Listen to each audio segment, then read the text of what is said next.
Imagine this. You're 16 years old. It's a Friday night in November. The air outside is cold, sharp, and restless. And the streets of your quiet Ohio town are wrapped in the kind of stillness that only small towns know. You've just finished dinner with your mom and your cousin. You play a few rounds of a basketball video game in the living room. Your laughter echoing in the house. That move? You're at home, safe. Did you so you see think. that move? Then at 2 a.m., Yeah, you totally pounding cheated. fists rattle the front door. The sound is violent foreign. Flashing red and blue lights spill through the windows. Before you even understand what's happening, officers are inside. You're dragged from your bed in pajama pants. Cold metal cuffs bite into your wrists. Unit 4, suspect in custody. 16-year-old male, named Jason Morales. Those words would mark the end of Jason's childhood and the beginning of a nightmare that would last years. This is the haunting story of Jason Morales, a promising teenager, beloved in his community, wrongfully accused of a robbery he didn't commit. A boy swallowed whole by a justice system more concerned with quick answers than with truth. And what unfolded in Maplewood, Ohio, would forever leave a stain on the town and expose the flaws of a system that too often trades justice for convenience. Maplewood, Ohio population, just under 15,000. A town where life moved slowly, where neighbors knew each other by name, and where the idea of violent crime felt distant, like something that happened in bigger cities to people far away. Maplewood was the kind of place where the high school football team playing on Friday nights was the town's main event, where grocery store clerks remembered your order, where kids biked in cul-de-sacs until the street lights flickered on. But like all towns, Maplewood had cracks, struggles with poverty, a lack of opportunities for youth, and a police department with limited resources but heavy pride. It was in this fragile balance that Jason's life would be torn apart. Jason Morales was the youngest of 3 siblings. He lived with his mother, Teresa, in a modest single-story home with faded blue siding. His father had passed away when Jason was only 9, leaving him as the man of the house. Despite that burden, Jason carried himself with quiet determination. He was polite, ambitious, and driven. Teachers described him as bright, respectful, and focused. His friends called him the glue guy, the one who kept spirits high, who made jokes after a tough basketball practice, who believed in everyone else as much as he believed in himself. Jason's dream was basketball. He wasn't the tallest player, but he had speed and precision. He was a starter on the high school varsity team as just a junior. Every morning before school, he was out on the cracked driveway, dribbling and shooting jumpers. His coach once told a local reporter, Jason wasn't just good, he was disciplined. He had the kind of drive you can't teach. If he'd had the right opportunities, he could have played college ball. His mother, Teresa, remembered, Jason was always the first one up, always pushing himself. He wanted to make something of his life. He wanted out of this small town, not because he hated it, but because he dreamed bigger. But dreams have a way of being fragile. And for Jason, everything changed on one cold night in November 2012. On November 16, 2012, at 9:45 p.m., a 911 call came into the Maplewood Police Department. Caller, Quick Mart, Main Street. We've been robbed. A kid looked like a teenager. Came in with a hoodie. He flashed what looked like a gun. Took the cash. He ran. He ran. The town was shaken. Maplewood wasn't used to violent crime, and the thought of a teenager committing it made it even more alarming. The clerk's description was vague. A teenage boy, maybe 5 feet 8 inches or 5 feet 10 inches, wearing a dark hoodie. Curly hair, or maybe straight. A gun, though the clerk admitted he never saw it clearly. Still, the details didn't matter much. What mattered was that the town wanted answers. And fast. Within hours, Jason's name surfaced. A neighbor claimed they saw Jason walking near the Quick Mart earlier that evening. A classmate told police Jason, on a hoodie just like that. And that was enough. At 2 a.m., officers stormed the Morales home. Teresa later described the moment. They banged on the door like it was the end of the world. I opened it, and before I could ask what was happening, they pushed inside. Jason came out of his room in pajama pants, rubbing his eyes. They grabbed him. My baby. He kept saying, Mom, I didn't do anything. But they wouldn't listen. They didn't even give him time to put on shoes. Jason tried to explain. He had an alibi. He was at home all night playing video games with his cousin. But detectives didn't want to hear it. To them, Jason matched the description. And in Maplewood, where violent crime was rare, Jason became the convenient solution. From the moment Jason was taken into custody, the machinery of the justice system moved with terrifying speed. Detectives leaned heavily on eyewitness testimony, despite its flaws. One witness claimed Jason had curly hair. Another swore it was short. One said he was tall. Another said he was shorter. None of the accounts matched perfectly, but investigators brushed that aside. No fingerprints were found. No DNA. No weapon was ever tied to Jason. But the lack of evidence wasn't enough to stop the case. Jason's court-appointed public defender was juggling over 40 cases at once. He met Jason twice before the trial. There was no time for deep investigation. No resources for independent experts. The prosecution, meanwhile, painted Jason as a troubled teen from a single-parent household. They argued that he needed money, that he was angry, and that he fit the profile. In the courtroom, Jason whispered to his lawyer, "Why won't anyone believe me? I was home. I didn't do this." But his words carried no weight. The jury deliberated for less than 3 hours. The verdict was swift. Guilty. At 16 years old, Jason Morales was sentenced to 10 years in juvenile detention, with the possibility of being transferred to adult prison. The gavel fell, and Jason's life collapsed. A teenager condemned, not by evidence, but by assumption, bias, and a system stacked against him. Join the investigation. Like, comment, subscribe, and hit the notification bell now as we take a deep dive into the investigation. The night of the robbery was ordinary until it wasn't. November 16th, 2012, 9:30 p.m. The Quick Mart on Main Street was winding down for the evening. The clerk, a woman in her late 30s named Helen Dalton, was tallying receipts and restocking shelves. A drizzle tapped against the windows. The hum of the refrigerator units was the loudest sound in the store. At 9:45, the bell above the glass door jingled. A young man walked in, hood pulled tight. His hands were tucked in the front pocket. Helen's first thought was that he looked like a kid, a high schooler. The teen moved straight toward the counter. He didn't browse. He didn't hesitate. "Empty the register," he said. Helen froze. Her eyes dropped to what looked like the outline of a weapon in the boy's hoodie pocket. "Don't make me ask again." His voice was shaky but urgent. Helen couldn't tell if it was real or an act. She yanked open the drawer and shoved a stack of 20s into a crumpled paper bag. The boy snatched it and bolted out the door into the night. The entire robbery lasted less than 90 seconds. By the time police arrived, the suspect was gone. All Helen could say was, "Teenager. Dark hoodie. Maybe curly hair. I don't know. It happened so fast." That was all detectives had. And yet, within hours, Jason Morales became the target. At the police station, Jason sat in a cramped room under buzzing fluorescent lights. His wrists were still red from the cuffs. He kept repeating the same words. "I didn't do it. I was home. Ask my cousin. We were playing 2K all night." Detective Harris, a veteran of the Maplewood PD, leaned across the table. His tone was sharp and patient. "Jason, we already have witnesses. People saw you near the store. Just admit what you did, and this will go easier." Jason shook his head. His voice cracked.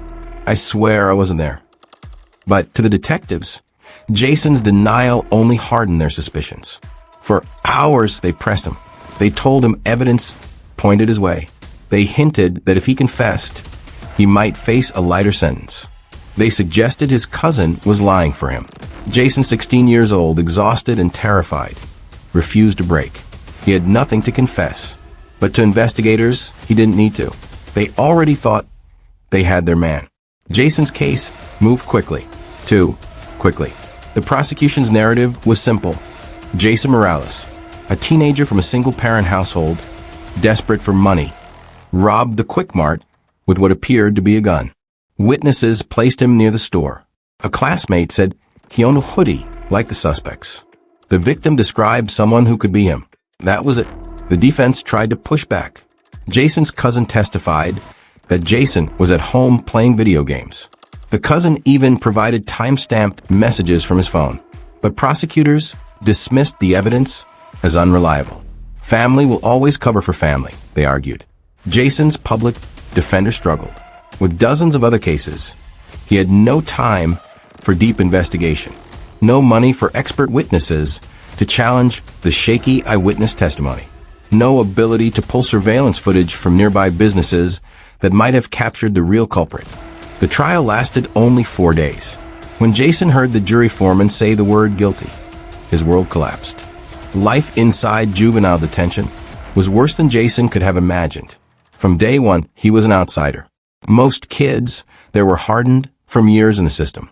Jason was a first-timer, polite, reserved, still clinging to the idea that the truth would set him free. But truth meant nothing inside. Jason wrote in a small notebook his mother gave him, "I don't belong here, but if I give up, they win." He endured fights, taunts, and nights in solitary confinement. Guards treated him with indifference. Teachers barely showed up. Basketball, his lifeline, was gone. Every visit with his mother became a lifeline. Teresa would hold his hand through the glass and whisper, "Hold on, Jason. We're still fighting."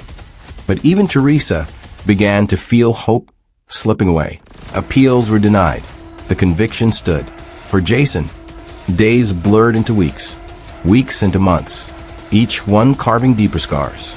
2 years into Jason's sentence, a turning point came from an unlikely source. Rebecca Hayes, a journalist for the Maplewood Gazette. Rebecca had been investigating wrongful convictions across Ohio, focusing on cases involving teenagers. Jason's story caught her attention. A 16-year-old with no prior record, convicted on shaky eyewitness accounts, with no physical evidence? To Rebecca, something didn't add up. She began digging. Rebecca requested police records, court transcripts, and evidence logs. She noticed gaps, items that had been overlooked or ignored. Most troubling of all, surveillance footage from businesses near the Quick Mart had never been introduced to trial. Why? Rebecca filed requests. After weeks of pushback, she finally obtained one piece of footage from a gas station across the street. The grainy video showed a figure in a dark hoodie walking past at 9:43 p.m., just before the robbery. The build was similar to Jason's, the hoodie nearly identical. But the face? It wasn't Jason Morales. Rebecca knew she had something explosive. Armed with the footage, Rebecca confronted the prosecutor's office. At first, they dismissed her findings. They argued the conviction was sound. But Rebecca didn't back down. She published an article in the Gazette titled, "Did Maplewood Convict the Wrong Team?" The piece caught fire. Local news stations picked it up.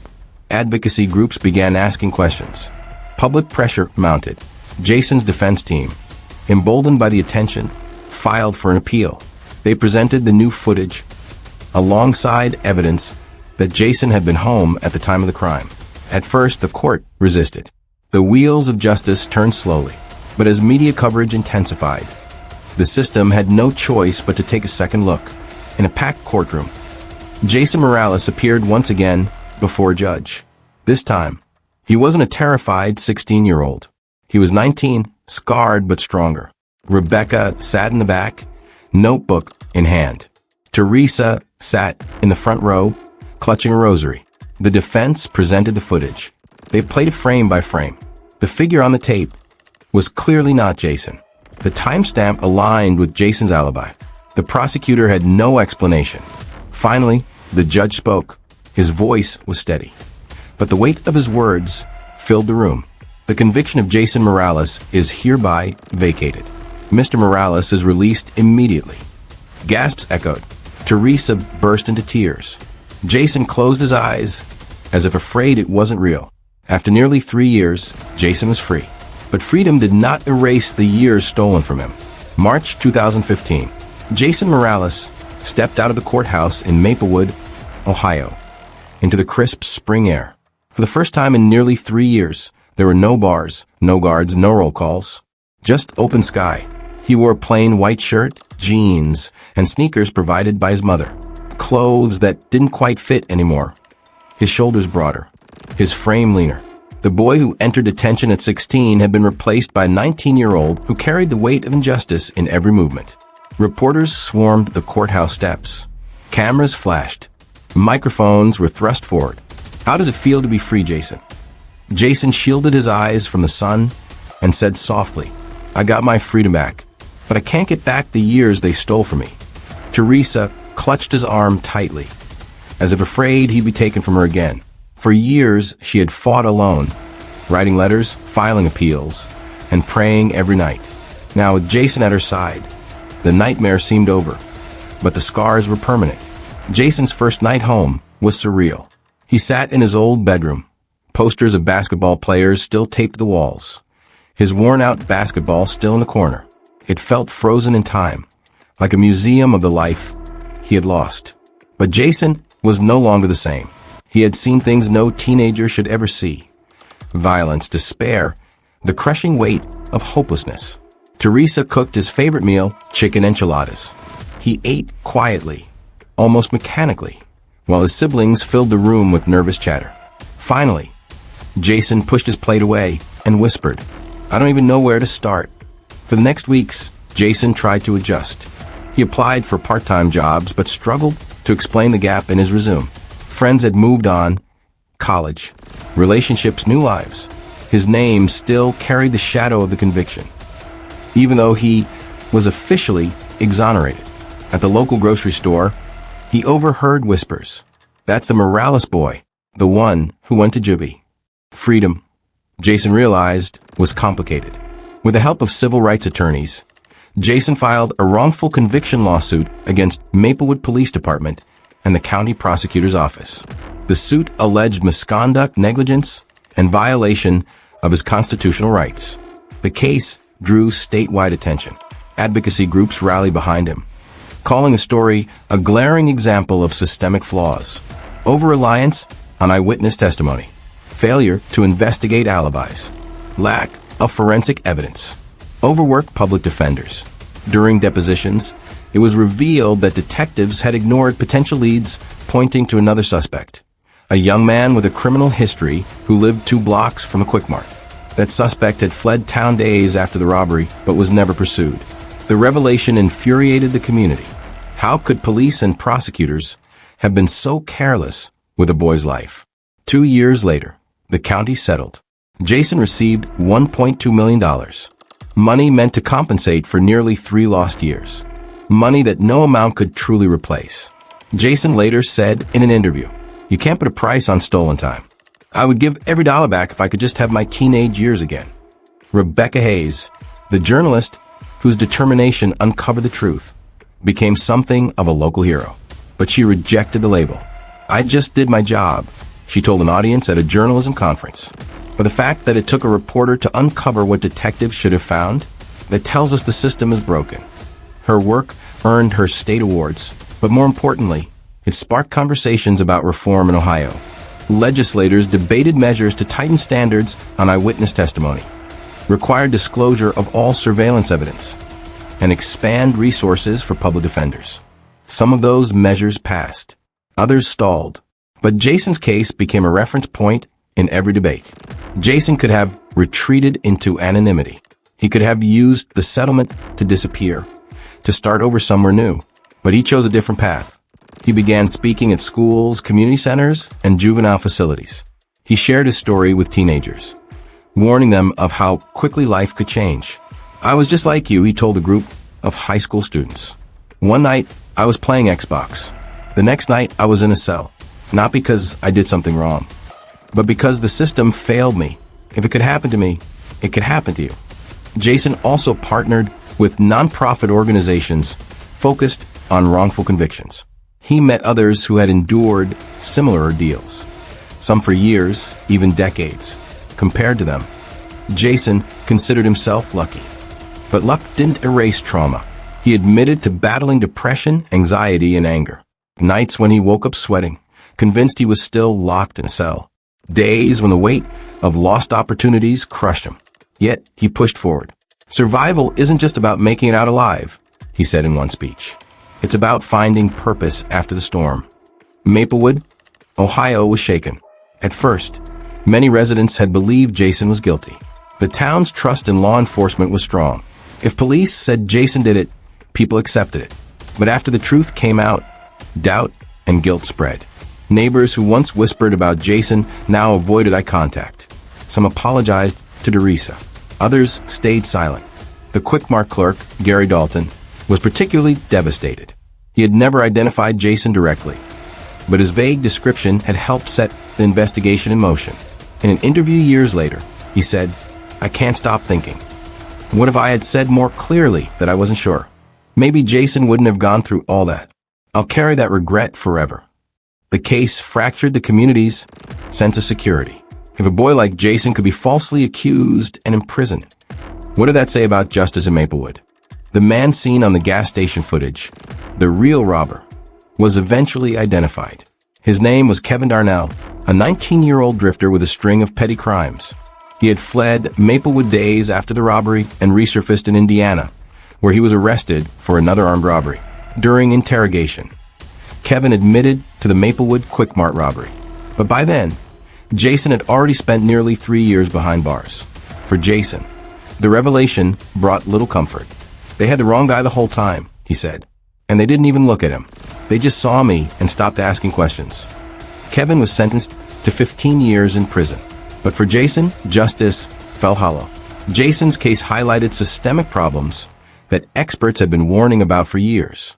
Eyewitness misidentification. Studies show it is the leading cause of wrongful convictions in the U.S. Overworked public defenders. Jason's lawyer handled over 40 cases at once, leaving little time for investigation. Confirmation bias. Once detectives suspected Jason, they ignored evidence pointing elsewhere. Pressure for quick resolutions. In small towns, communities demand swift justice. Police often rush to close cases, sometimes at the expense of truth. Jason's ordeal became a textbook case in law schools and criminal justice classes across Ohio. His name a reminder that the system designed to protect can also destroy. Jason Morales' story is more than a personal tragedy. It is a warning. He lost nearly 3 years of his youth, years he can never recover. His basketball dreams were shattered, his trust in the system forever broken. And yet, Jason survived. He turned his pain into purpose, using his voice to fight for others still trapped in the cycle of wrongful convictions. But the haunting question remains: how many more Jason Moraleses are out there? How many teenagers are sitting in cells tonight for crimes they didn't commit? As Jason himself once said, "If it happened to me, it can happen to anyone." And that should scare us all. If this story moved you, don't just watch it. Share it. Drop a comment about what stood out to you. And tell us where you're watching from. And make sure you subscribe. Because stories like Jason Morales deserve to be heard. Because next time, it won't just be a kid in Maplewood, Ohio. It could be you, your neighbor, or someone you love.